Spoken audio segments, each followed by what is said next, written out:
জাতিসংঘের সাধারণ পরিষদের ৭৯তম অধিবেশনে আজ বাংলায় ভাষণ দেবেন অন্তর্বর্তী সরকারের প্রধান উপদেষ্টা ডক্টর মোহাম্মদ ইউনূস। জাতিসংঘ সদর দপ্তরের জেনারেল অ্যাসেম্বলি হলে বাংলাদেশ সময় রাত ৯টায় ভাষণ দেওয়ার কথা রয়েছে প্রধান উপদেষ্টার। জানা যায়, ভাষণে রাষ্ট্র সংস্কারের অন্তর্বর্তী সরকারের নেওয়া উদ্যোগগুলো তুলে ধরবেন ডক্টর ইউনূস। এছাড়া ফিলিস্তিনে গণহত্যা ও রাশিয়া ইউক্রেন যুদ্ধ অনতিবিলম্বে বন্ধ এবং রোহিঙ্গা সংকট সমাধানে বিশ্ববাসীর সহযোগিতা ও সহায়তা চাইবেন তিনি। পাশাপাশি জলবায়ু পরিবর্তন, সরকারের অন্তর্ভুক্তিমূলক অর্থনৈতিক উন্নয়ন ও অন্যান্য বৈশ্বিক আলোচনা বিষয়গুলো তুলে ধরবেন তিনি।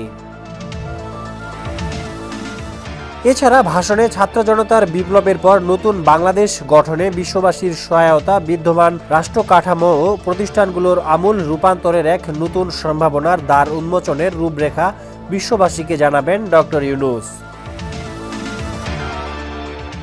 ভাষণে ছাত্র ও যুব সমাজের আন্দোলন, বৈষম্য বিরোধী সমাজ গঠনে তার নেয়া বিভিন্ন পদক্ষেপের কথা তুলে ধরবেন তিনি। এছাড়াও বাংলাদেশের মানুষ যেভাবে এক ন্যায়তন্ত্র, নিপীড়ন, বৈষম্য, অবিচার ও দুর্নীতির বিরুদ্ধে রাজপথ এবং সামাজিক যোগাযোগ মাধ্যমে দৃঢ়ভাবে রুখে দাঁড়িয়েছিল, সেটিরও বর্ণনা দেবেন তিনি। প্রধান উপদেষ্টার তার ভাষণে বিগত ২ মাসে বাংলাদেশে ঘটে যাওয়া অভাবনীয় গণ অভ্যুত্থানের বিবরণ ও আগামী দিনে জনভিত্তিক, কল্যাণমুখী ও জনস্বার্থে নিবেদিত একটি রাষ্ট্র ব্যবস্থা গড়ে তোলার দৃঢ়প্রত্যয় বিশ্ব দরবারে তুলে ধরবেন।